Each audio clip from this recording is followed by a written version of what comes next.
आज ही देखिए ऐसा है कि डीपीओ शेखपुरा एहसन सैफ की कानून को हाथ में लेने वाले माशरे के नसूरों के खिलाफ सख्त तरीन कार्रवाइयाँ किए जाने के अहकाम के बाद DSP Ferozewala circle crime fighter Imran Abbas और इनकी टीम की जुराइम पेश अनासर के खिलाफ कामयाब इंसदादी कार्रवाइयाँ मुसलसल जारी हैं।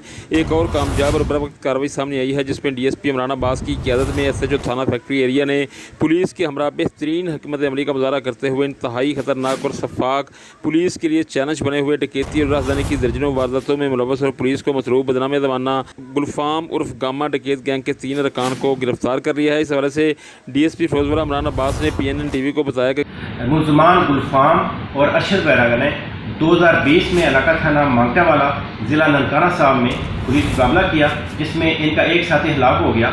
उसके बाद ये मुलजमान इलाका थाना फैक्ट्री एरिया ज़िला शेखपुरा में शिफ्ट हो गए जहाँ ये वारदातें कर रहे थे। इन्हें मुखबरी के जरिए गिरफ्तार किया गया है। इनसे काफ़ी मुकदमात भी पेश हुए हैं। इनके बाकी साथी भी गिरफ्तार किए जा रहे हैं और रिकवरी भी की जा रही है।